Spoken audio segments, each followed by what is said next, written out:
Welcome to the full moon in Taurus, everyone. I wanted to start tonight. There's a few things I want to say. One, just a couple of announcements. First of all, if you ever miss the full moon, it's up the next day, up on YouTube. And if you subscribe to my site and click the bell, you'll get alerts of when it's up. And when anything comes up, actually, not just the full moons, anything I put up, you'll get alerted to that.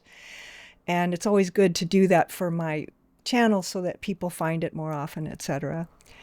The other thing is, I also did last month, I taught a meditation class on the most sacred symbol on the earth. And it is available, and it was really a great class. If you're interested in getting that, you can get that still. Any class I've done in the past, they're $25. You just write me a note and I'll send it to you. And the last thing is the solstice is coming up. And I want to just put it into the air so that you can think about it if you can be there. This is our yearly end of the year winter solstice experience where we do this meditation, and it is the true new year. December 31st is New Year's Eve. January 1st is New Year's Day. But the solstice is astronomically the actual new year. So we do a special thing for that night. And I'm going to do it on December 19th, which is a Friday. And I'm doing it on the 19th on Friday because it's also the new moon, almost exact. So it's such a perfect time to do the solstice meditation. So I hope you can join us for that. And I'll announce it again, of course. But it's really, really special, and it's a once-a-year thing. So I hope you can come. So here we are we are in the Scorpio season. So happy birthday, all the Scorpios. And, hi, Wes. And also we're in the full moon of Taurus. So Taurus and Scorpio are the opposite signs. So always there's this relationship between the two that you can learn from the other what the other is.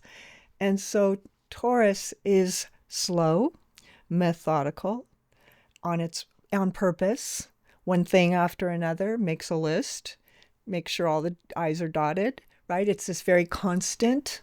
It's also ruled by Venus, so it's about beauty and about food and about enjoyment and luxury even. Those are key words for it. And gems and crystals and beautiful things, right? Art would be Taurus. The voice, of course, the throat chakra of Taurus that have beautiful, beautiful voices or different unique voices, speaking, oration.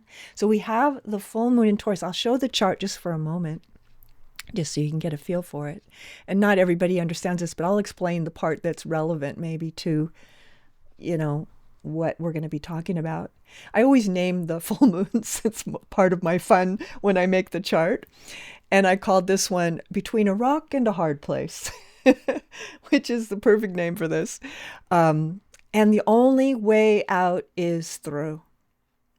So no matter what it might seem like out there in your world, it is, we have to stand there in it, right? In it, to go through it, to not stand away from it or separate or close our eyes to it or pretend it's not there. We have to stand right there in that difficult position between a rock and a hard place. I thought that was a good title for this.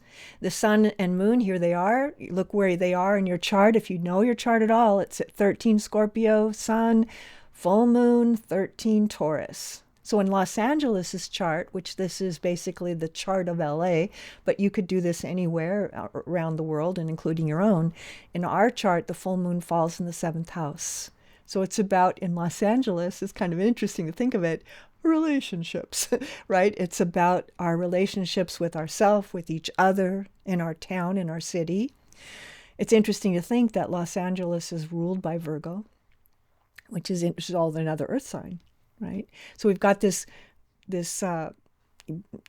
full moon aspect, but you can see there's no lines coming off the sun or the moon. But there's a lot of other things going on, like Mars opposed Uranus exact, super intense, super built up, super cocked and ready.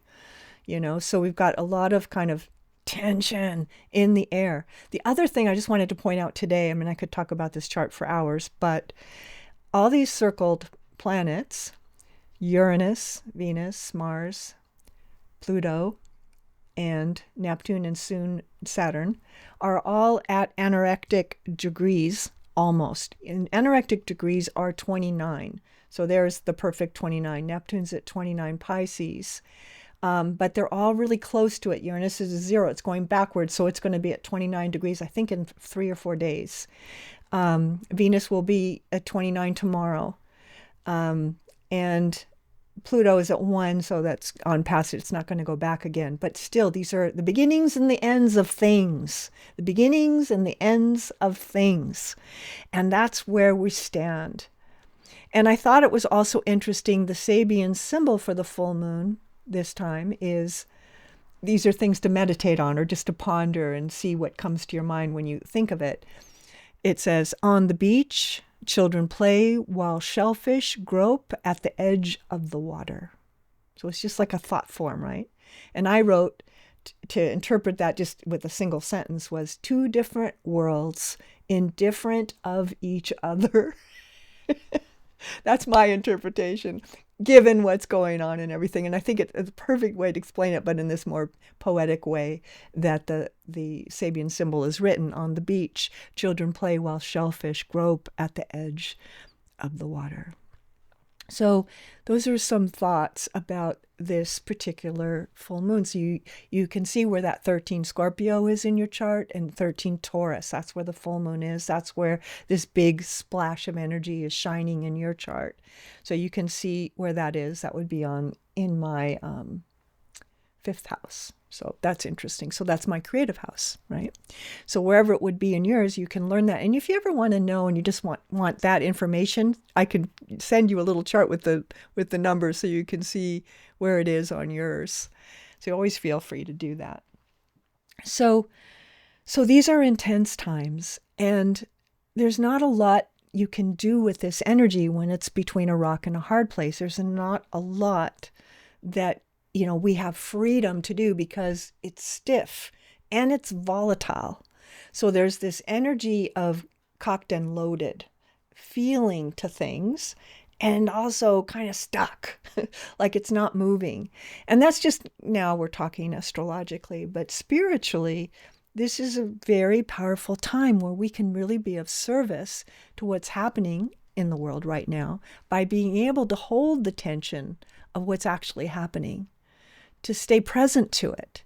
So people more often will just, kind of look the other way or do something else, wait till it passes, hope that it passes, bury their head, maybe even some people, right? And I'm not saying any of you, or I'm just saying there's different ways to respond to crisis, right?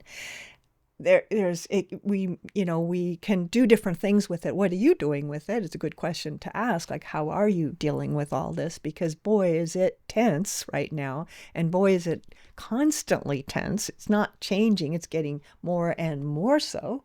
And we're at a point where we are at a critical point in history that, we can be of service to this time by helping this karma make the adjustment that it needs to make. Right? It all that's happening is a healing, actually.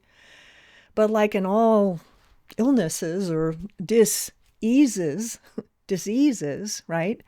You kind of have to have an experience, right? And then the healing happens. So whatever's being hidden in a way, or not obvious, not on the surface, not able, and that you might feel helpless to because there's nothing personally, maybe, although some of you, maybe there is stuff you can do, but mostly personally, there's not a lot we can actually change or do. We can vote, things like that. And there's a lot of things we can do, actually. But even if there's nothing we can do, we can still hold energy, and we can still hold for the highest good. So at this critical time of Scorpio Taurus, right, it's like Scorpio is all about intensity and focus, and Taurus is about holding the line, just not moving, not budging, But Scorpio is creative, so it can be flexible to the situation or what's happening around you. Now apply this to your own life too, of course. This isn't just about the world and what's happening on the planet. It's happening to us also, that we can hold a point of power by staying present to whatever is. So I don't know if you've experienced this, but I'm sure you might have and must have, that when there's a problem in life, something goes wrong, something is challenged, something is very difficult, and you want to tell someone about it, right? You want to share that with someone and explain, tell them what's happening, explain it. How important is it to be, as the listener, present, to hear that? And not be thinking about what you're going to say and what you think about that and the time that happened to you, just like boom, listening, right? That deep listening that can hold it, right? And help them hold it, right? Help our friend hold it, this difficult thing that's challenging, and not make it about ourselves or not make it an ego thing where we're wanting to give advice or anything. We're just listening. We're listening and holding for what? For their highest good, for their soul's expansion. And we get to assist in that by active listening. And I want to say like almost, ESP, like almost clairvoyant, audio perception, where you're listening with your whole body.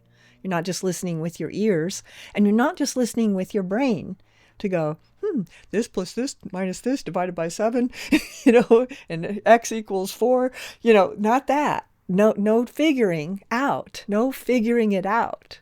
Just listening with your whole body. So you get rocked by it, right? You get rocked by what you're hearing. That's listening. And inside that centered place of listening like that, you might get an inspired response. Well, you will get an inspired response, which might be just touching their hand, right? But it also might be some words, right? Whatever it is, right? You trust that because it's not from the brain that's thinking, or have you tried this, or have you called that person? All of that comes generating out of our ever busy brain that has lots of ideas, but they aren't necessarily connected to what's happening, to the moment of that person, of that experience. Well, imagine doing the same thing for yourself. That's called meditation, right? How do you listen to your own self in your own meditation, to hear yourself and not react to everything you're thinking?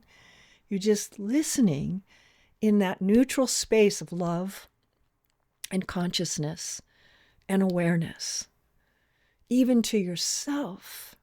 Well, if you can learn how to do that for yourself, you can do that for somebody else. And in this world service meditation, right? That's what this is, or it's part of it anyway, is we can do that for our city, our country, our friend, a place, another country, a continent, a situation, a healing, a karmic healing like this really is, that Civil War energy that just never got fixed, never rectified, just got buried, and it's all just popping up everywhere because it never healed completely. It a little bit healed, right? So sort of a Band-Aid on it. The Band-Aid's been ripped off, and whatever's there is what we're to deal with, right? And that's what we have to look at, is all the prejudice and the north-south and the right-left and the, all this stuff. And so that's our job as conscious souls, as meditators, and people that are here are meditators and conscious, or you wouldn't even be here, right? So we can join into this and be of service to the situation that the world is in. And I call it midwifing. Lately, I've been thinking of it like a long labor, that this is going to be a long time. It could be months, it could be years, right? We don't even know. And so you have to pace yourself, right? But throughout, no matter what, you're staying present, you're listening, You're being present to it, whatever it is. And so when we react and go, oh, I don't like that, or I don't want, I hope that doesn't happen to me, all that becomes just like tinsel on a Christmas tree. It's just stuff, we keep throwing stuff at the tree. Where if you just kind of pristinely listen, it's just the tree, right? You're soul to soul with that person, with that situation, with that world event, right, that we're in. We can hold it. We can hold together. This moon is, they call it a super moon. And all that means is it's a little bit closer to the earth than usual. And there's usually 3 or 4 in a year. So it happens quite often, but we've had this, I think, the second one or 3 or something. But anyway, we're on one now. And so when you see the moon, you'll see it looks really big. And when it rises, it looks huge over the horizon, even more than normal. It's going to be exact at 5:19 a.m. tomorrow. So in the morning, basically very early, you can touch this energy again if you like, and kind of touch that full moon energy again, because it's good to work with this energy right now and to see how, what's up for you and where's your place between a rock and a hard place. How are you finding yourself in this condition, right, that you can't move? And there's this intensity about it, right? This extreme intensity, but there's also, and there's some blessing with this. And it's probably not the thing you're noticing as much, because what's happening is this is on fire and this is on fire and this is on fire and that's on fire. And everything is kind of, like firecrackers going off all around us. But there's also this healing happening. Saturn, Jupiter, trine. Big, huge healing on this planet. So in a way, we want it to all come to the surface, right? We don't want to put a Band-Aid on it again in another way. We want it to really come to the surface, and that's what's happening. So when we do our meditation in a moment, we're going to hold for that. We're going to hold for the highest good, like I often talk about and been teaching about a lot lately, that this is the power of that. And it might seem like nothing, but it's not nothing. It's everything, because energy is all there is. Every single thing is energy. You're energy. I'm energy. This is energy. Right? The world is energy. Every tree in your yard is energy. Every blade of grass is energy, right? Everything's energy. So when your thoughts are energy. Your thoughts are energy. So if your main mantra in your head is, I hope this doesn't happen, I hope this doesn't happen, I hope this doesn't happen, you're literally conjuring the thing you don't want, right? So like I've taught about, and a lot of you know, you always go up, up. What's the best thing, highest thing can you touch? Not what is on the line, where the war is, where the fighting is, where the opposite sides are, where the division is. Division, right? You go up. And lately I've been talking about this one other thought I love. So if this is the line, right? Me and you, or them and us, and all those kind of things. We think as conscious souls, we go, oh, I'm going to get in the middle, right? So we're like this. And what I've been teaching lately is this is almost the worst place you could stand, because this is where everything is landing. So us conscious people, we're trying to mediate, right? We're trying to go, okay, well, I understand your side. Oh, I understand your side. But basically you're experiencing it all, which is good. But what I've been teaching is, don't come from here, come to here and do that. A bridge, right? It's a bridge where this is just more tension. Okay, so that's the thought we'll use as we go into the meditation now. So I've got a candle here. I'm going to light mine. You can use mine as yours, or you can light yours too. A lot of people will, and you'll see all these candles come up. But use my candle too is fine to kind of connect with these energies. This is symbolic, right? This is just saying, I claim this space as sacred. This space is sacred because I say so, right? And so be it.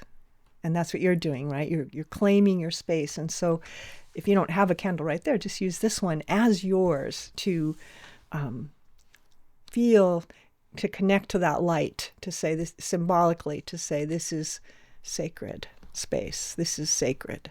This moment, this time, this me. So when you're ready to, close your eyes and just take a couple of breaths as you organize yourself into this time and space. Om. Starting to get to know these energy steps, because everything's energy, connecting like a constellation in the sky, the Big Dipper, right? The dots. And the dots are points of consciousness, and we are a point of consciousness. So we are making a constellation, just right as we are joined together right now. So land into your heart center first. And that's always a good place to start because it organizes you. Use your heart center as a conditioner for everything, for the rest of your body. You use your heart center by breathing through it and just feel that, all your thoughts are moving to your heart. All your body is moving through your heart. So you're organizing your body, mind, and heart together, conditioned by love, conditioned by compassion. And you breathe in and out gently, awakening the heart, getting to know this place, this state by heart. So this is a place where you can reference to all day long. And if there was any advice for these days right now, it is to reference to the heart. That will keep you present. That will keep you open. And that will keep you able to stand in any situation, no matter what it is, and be present to it without avoiding, without justifying something else or arguing with it, to just stand there as conscious, as pure consciousness to it, to all, to the, right? So you learn to practice through breathing through the heart chakra, which number one, awakens the heart chakra. And when the heart chakra awakens, life-changing, your life changes. It's the second initiation. Very few have actually had that. And so as you breathe through the heart center, you're awakening and preparing in a way for that heart initiation. So you're saying, hello, heart. You're getting to know this space by breathing gently through the heart chakra. And if you get any visualizations as I say that, notice what they are. Take note what they are. Write them down later. What did you see when you first touched your heart chakra in your mind? Was there any imagery? And just while we're sitting here at the heart center, just take a moment and notice, what do you see? And of course, this is etheric seeing, so it's not with your eyes, but you may sense imagery, you may sense color, you may sense light, you may sense sensation of different sorts. You might smell roses, right? The heart chakra. And just notice the state of your heart. What is the state of my heart today, right now?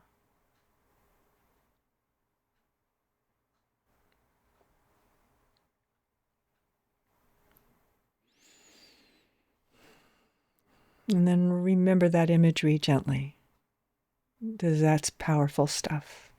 And it's symbolic, of course.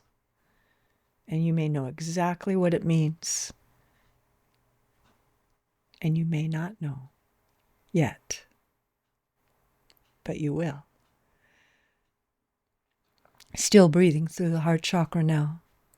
From the heart chakra, imagine in the heart chakra the rose or the flower or the lotus of the heart. And allow a line of light to go up into the head center. And as that happens, which is at the speed of light, but however you can imagine it, imagine that a line of light, silver light, moving from the heart chakra to the head center. And as it does, it alights in a sense. It comes awake. How people experience this is different. Every single person would describe it differently if we went around and asked every single person here, how did you experience that? And every single person would have a different kind of an answer to that. So the answer, what I'm saying, why I'm saying that is because it doesn't matter really what other people are experiencing. It only matters with what you're experiencing. And you get to know this place, the head center, which is our meditation station in a sense, or the cockpit of the pilot's seat, that begins this lift off, right? This lift up, this lift off, where you connect it directly through the crown chakra to the soul. And so, what if this was the first time you've ever meditated, right? How powerful that could be to recognize your own soul and that there's a relationship always going on there between the soul and the self. Always, always, always. This conversation, if we listen, see, then it goes back to that listening. Let's call it divine listening. Where you're listening to the light of the soul. And in doing so, as you breathe right here through the head center for right now, just breathing gently there, feel the head center light up, wake up, open up. As you breathe here and actually think of breathing through here, you can even touch that if it helps you. Just touch it to open it up, just to bring your awareness there so you can start to feel like, what is that place? And it's almost like the window opens or the door opens as you become aware of that point. Right? These are ancient. These are old teachings, thousands of years old. Right? And you'll see people with little bindies, right? Little markers on their forehead to remind themselves, but really us, because when somebody wears one of those, they can't see it, but we do. And that's all in that beautiful Hindu tradition that says namaste, right? And namaste means I, the soul, see yours, right? I, this conscious being, see your consciousness. So it's again this horizontal relationship with the world. But right now we're going up. So this point, breathing there and feeling that light up, feel yourself take your seat in the heart of the head, which is back, and it's not the brain, but it is a point within the head. You take your seat here and just gently breathing.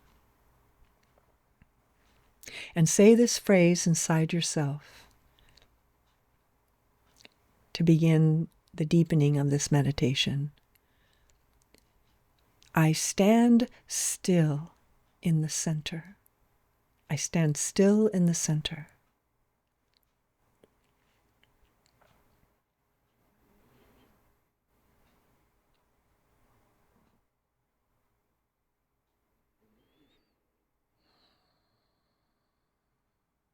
I stand still.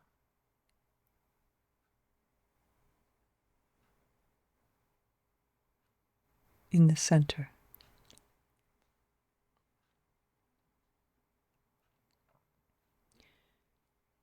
Becoming more and more still. In the center. Present. And silently intone the Om.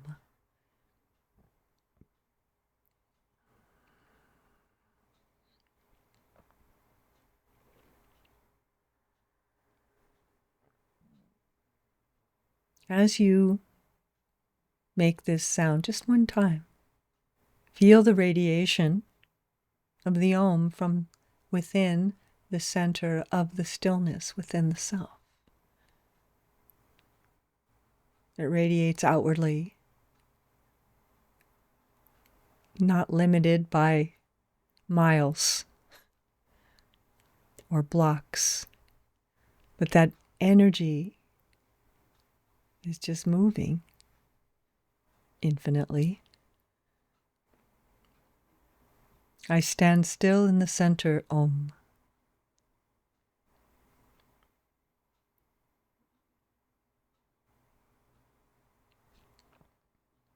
And whatever the complexities and details and complications and unseen things and seen things and seen things, I can hold all of this in that stillness, conditioned by the heart, conditioned by love, conditioned by the heart center.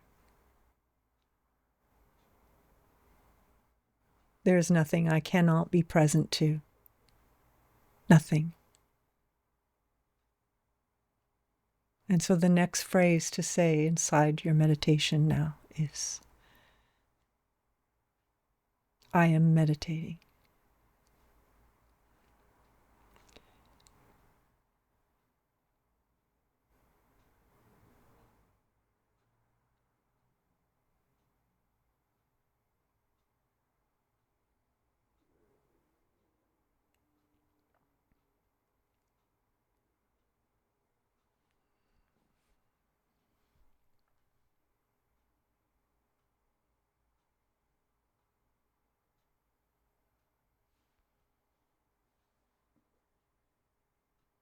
I am meditating. Om.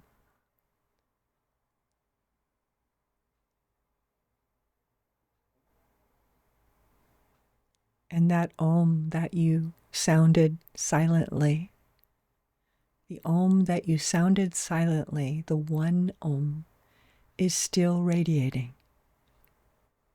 Does not need your sound nor your breath. It needs the intention only.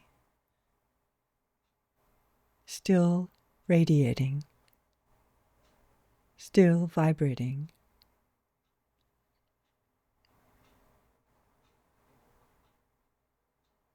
And I am meditating.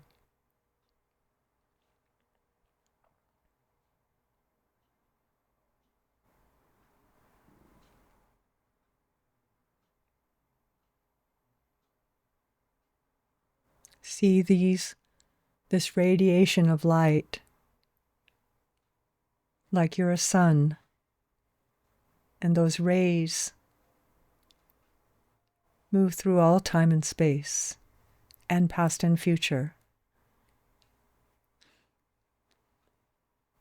and within yourself. And that intentional light that's connected to divine light heals everything it thinks of and doesn't think of in its radiation.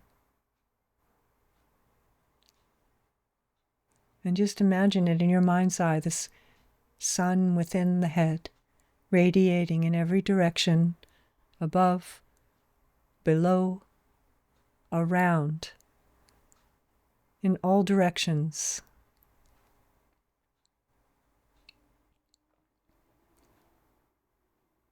Pure light, pure presence.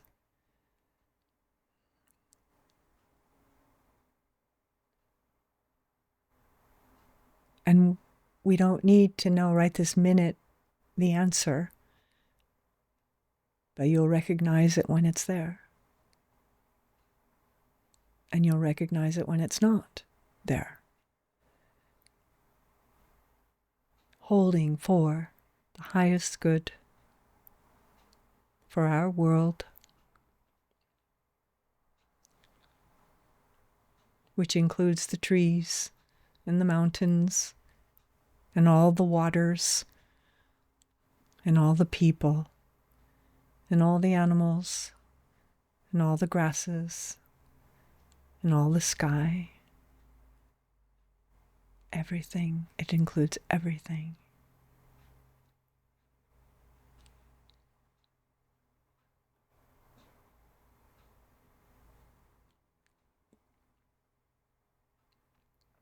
Peace on earth.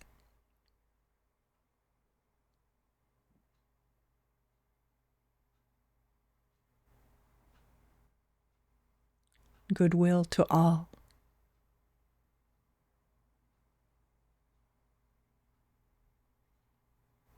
And as we go through this bumpy ride right now, still knowing this, holding this, all blessings to all beings.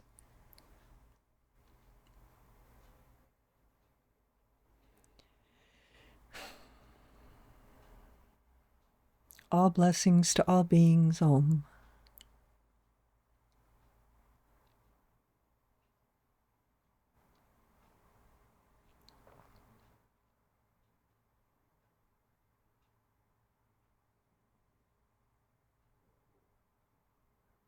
And then returning to the self in this moment, in this time and space, through the heart center, just breathing gently there. Or the head center, whichever feels more natural. Starting to let yourself come back into your body fully, feeling your feet, your legs, your spine.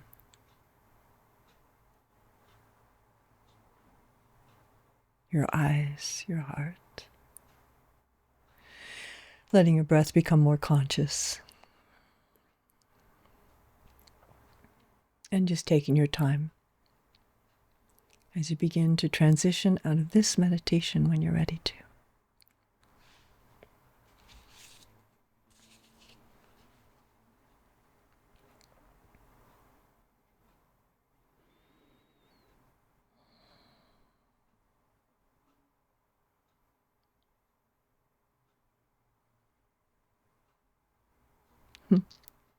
Good.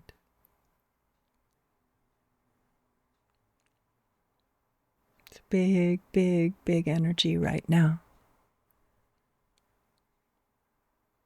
Keep your balance. Stay connected this way. Stay centered.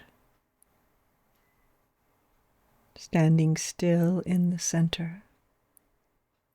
No matter what's happening around, I stand still in the center, eyes open, in deep presence.